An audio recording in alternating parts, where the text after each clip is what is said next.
my ignorance, was there a CEO search?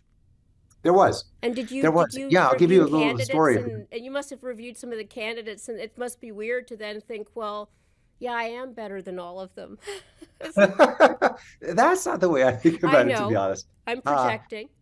yeah, it's right there.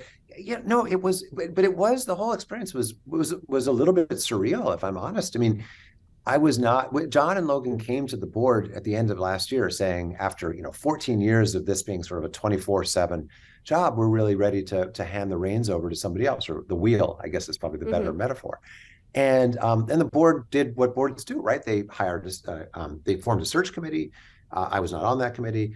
They hired an executive search firm. The executive search firm found something like 100 candidates out of 1,000 potential, say 100 potential candidates, and then I think it was about a dozen of kind of a short list. But what I think happened at that point is the more John and Logan talked to these folks, the more they realized that, just kind of crazily enough, the person that might be the best person to run the organization with the right set of skills and the right set of values might already be here on the board. Well, that's actually a But that common process. strategy, isn't it? I mean, having somebody on the board is actually a great way to expose them to the company. We've seen other companies do that. I have one last question because I know our time is tight. You're a busy man, Sure. and you're day 2 on the job, which Yeah. is I'm intrigued by the fact that you studied comparative literature Yeah. undergraduate wise. Not just what did you want to be when you grew up, but that does give, I think, some, it's heartening perhaps to other parents whose kids are going in that direction.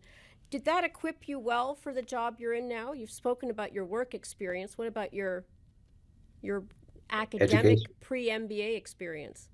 It absolutely did. It absolutely. I'm a huge advocate for this, and here's why. Look, Google has all the data. The internet has all the information. The Chat GPT can write a great letter, all sorts of things.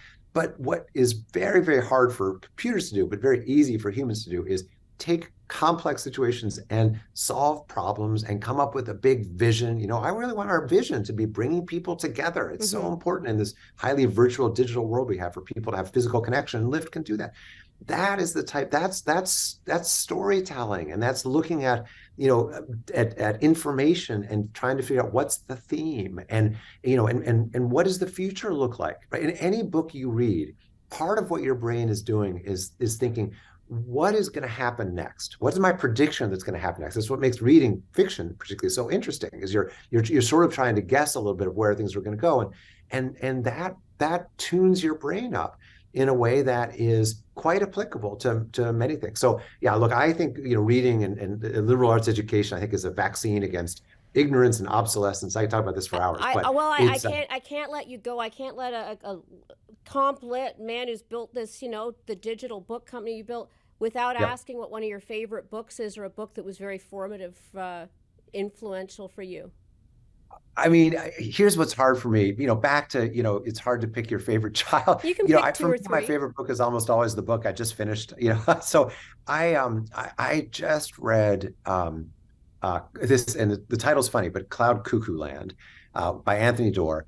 Just an epic, almost sort of a retelling of the Odyssey, which is also a favorite book of Mm-hmm. mine, but kind of an epic journey type book. I'm a sucker for that. On the business side of things, I think Shoe Dog is one of the great business Oh, Phil books Knight. by Phil. Yep, I just think one of the great, because you can feel the passion come through. I think what makes so many business books just dull as paste is they sound like they're trying to write sort of a business school textbook. But again, it's the stories where you really get the learning, and the people are willing to talk about their mistakes. And Phil Knight was so brutally honest about Yeah. where he made some smart decisions and where he just got it wrong. Yeah, it's true. They're like diet books, aren't they? Eat less, exercise more. The advice is intuitive. It's how the person executed on it. So, Always, well, I look always. forward to this, the start, I'm sure, of your next chapter, and look forward to continuing the conversation. Good luck, David. Diane, it's been a huge pleasure. Thanks for your questions.